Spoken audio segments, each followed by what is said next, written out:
Hello viewers, welcome back to the e-learning platform of the GS College of Commerce, Varna. So we are today going to discuss the subject Indian economy. Under the Indian economy, we are going to see the composition and the direction of the India's import and export. Basically, this particular topic is of our third unit of the Indian economy subject. This subject deals with the sixth semester of the BCom. Okay, now we are going to see the composition and the direction of the India's import and export, or to which we can say the foreign trade policy of India. So we are going to discuss here the India's export as well as the import aspect. Okay, so let's see what is the export as well as the import. First we will see the meaning of the import and export, and then we will go further. So when we are talking about the export means what? One country is selling its goods to some other country. That is called the export. And whereby when we say the import means what? We are buying the goods from some other country. Okay, the one country is buying the goods from other country, that is called the import.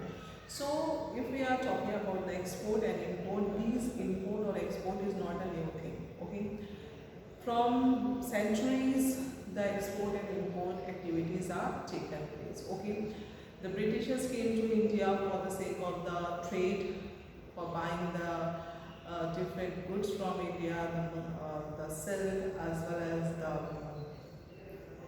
the tea and the other articles for which the India was famous. Okay, and because of that trade policy, India became the colony of the Britishers. So that's the thing which we are not going to discuss here.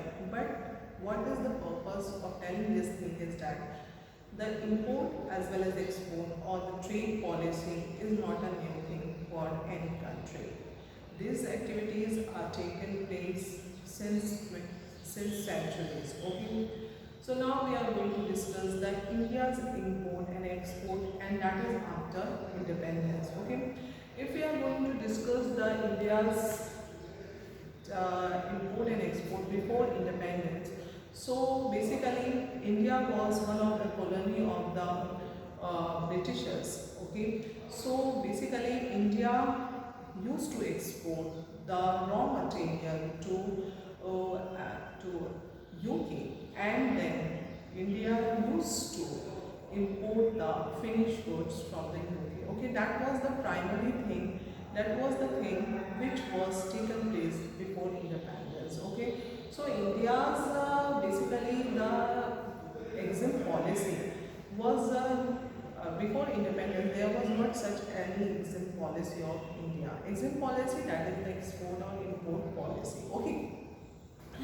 Now we are saying that, so before from the historical perspective, we'll see before independence or pre-independence time period, there was not such exempt policy for India, and basically India was used to export the raw material and import the finished goods from the UK maximum time. Okay. Now we will see what and whatever the export and import activities are used to taken place, that all through the Britishers. Okay.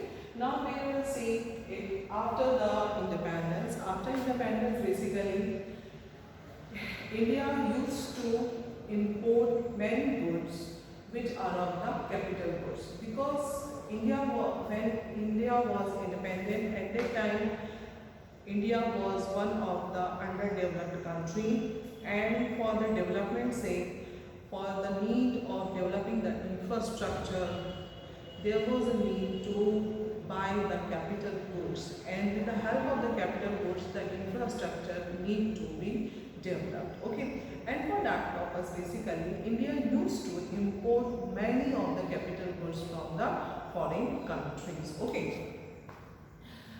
In 1962, basically India formulated the Foreign Trade Development Regulation Act, and after that, basically the exim policy where basic exim policy were basically formulated. Okay, or not basically in a proper form it's formulated, but via that the foreign trade activities were regulated. Okay, in the year 1955 basically the joint export-import policy was first announced, and after that, in the year 1990, 1999, 2000, 2001, 2002, the 2002 and 2004, the different exit policies were adopted. Okay, so if we will talk about the export and import policy, these export and import policy was formalized in a more formal manner. It came in existence after the liberalization or after the new economic policy which was adopted by India. So here these are the certain facts related with the foreign trade policies or export and import policies. So these policy, one of the policies there from 2002 to 2007, 2004, then the new government was formed and then the new policy was formulated, foreign trade policy, that is 2004 to 2009. Then the new trade policies were adopted, that is 2009 to 2014. And after that the foreign trade policy were adopted, that is 2015 to 2020, and then the new at present the foreign trade policy, that is the 2021 to 26. Basically, we are talking about the foreign trade policy.